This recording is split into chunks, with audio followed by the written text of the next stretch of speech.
इनको प्लान करते हैं तो हम एक टू डू लिस्ट बनाते हैं। इसमें हम वे सारे काम लिखते हैं जो हमें पूरे करने होते हैं। लेकिन कई बार हम देखते हैं कि हमारा दिन खत्म हो जाता है और हमारी लिस्ट के बहुत सारे टास्क अधूरे रह जाते हैं। इसका एक बड़ा कारण ये है कि हम उन चीज़ों पर ध्यान नहीं देते जो हमारा ध्यान भटकाती हैं, जो हमें फोकस्ड नहीं रहने देती। इसी वजह से हमें सिर्फ टू डू लिस्ट नहीं बल्कि एक डोंट डू लिस्ट भी बनानी चाहिए। ये एक ऐसी लिस्ट होती है जिसमें वे सारी चीज़ें होती हैं जो हमें अवॉइड करनी चाहिए ताकि हमारा ध्यान सही जगह पर रहे और हम प्रोडक्टिव रह सकें। सोचिए, अगर आप सुबह उठते ही फ़ोन पर सोशल मीडिया स्क्रॉल करने लगते हैं तो आपका बहुत सारा समय बेकार चला जाता है।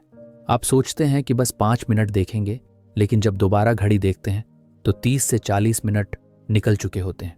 इसी तरह अगर आप दिन भर में बार बार ईमेल चेक करते रहते हैं या हर छोटी चीज़ पर तुरंत रिएक्ट करने लगते हैं तो आपकी एनर्जी गलत जगह खर्च होती है।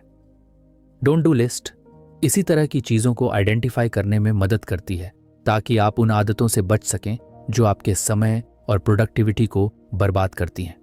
इस लिस्ट को बनाने के लिए सबसे पहले आपको यह देखना होगा कि दिन भर में कौन कौन सी एक्टिविटीज़ आपका ध्यान भटकाती हैं।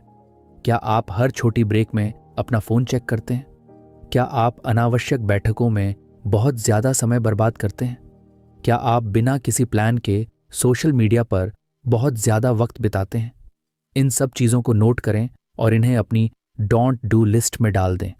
इससे आपको यह साफ साफ समझ में आ जाएगा कि आपको किन चीज़ों से बचना है। डोंट डू लिस्ट का सबसे बड़ा फ़ायदा यह है कि यह आपको डिसिप्लिन सिखाती है। जब आपके पास यह स्पष्ट होता है कि आपको क्या नहीं करना है तो आप अपने इम्पॉर्टेंट कामों पर ज़्यादा ध्यान दे सकते हैं। मान लीजिए कि आपकी लिस्ट में लिखा है कि मैं सुबह 10 बजे से पहले सोशल मीडिया इस्तेमाल नहीं करूंगा, तो जब भी आपका मन करेगा कि फ़ोन उठाकर इंस्टाग्राम या ट्विटर देख लें, आपकी लिस्ट आपको याद दिलाएगी कि यह आपकी प्रायोरिटी में नहीं है। धीरे धीरे ये एक हैबिट बन जाएगी और आपकी प्रोडक्टिविटी बढ़ने लगेगी। बहुत से लोग सोचते हैं कि बस ज़्यादा मेहनत करने से सफलता मिलती है, लेकिन असल में स्मार्ट तरीके से काम करना ज़्यादा ज़रूरी है। अगर आप सिर्फ व्यस्त बिजी रहने की बजाय अपने समय का सही इस्तेमाल करें तो आप कम समय में ज़्यादा कर सकते हैं। डोंट डू लिस्ट आपको यह समझने में मदद करती है कि कौन से काम सिर्फ आपका समय बर्बाद कर रहे हैं और उनसे बचकर आप अपनी एनर्जी सही दिशा में लगा सकते हैं। इसे और बेहतर बनाने के लिए आप अपनी लिस्ट को समय समय पर अपडेट कर सकते हैं। हो सकता है कि शुरू में आपको लगे कि सिर्फ सोशल मीडिया आपका ध्यान भटकाता है, लेकिन कुछ हफ्तों बाद आपको महसूस हो कि बार बार अनावश्यक मीटिंग्स भी आपका बहुत समय ले रही हैं। ऐसे में आपको अपनी डोंट डू लिस्ट में यह भी जोड़ना होगा कि मैं बेकार की मीटिंग्स में शामिल नहीं होऊंगा।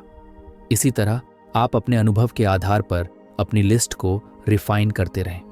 एक और महत्वपूर्ण चीज़ यह है कि डोंट डू लिस्ट केवल डिस्ट्रैक्शन से बचने के लिए नहीं होती, बल्कि यह आपको इमोशनल और मेंटल क्लैरिटी भी देती है। कई बार हम ऐसे डिसीजंस लेते हैं जो हमारे लिए सही नहीं होते, सिर्फ इसलिए क्योंकि हमें आदत होती है कि हम ना नहीं कह पाते।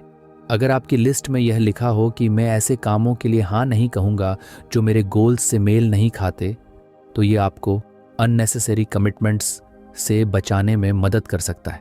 अगर आप किसी एंटरप्रेन्योर, राइटर या किसी भी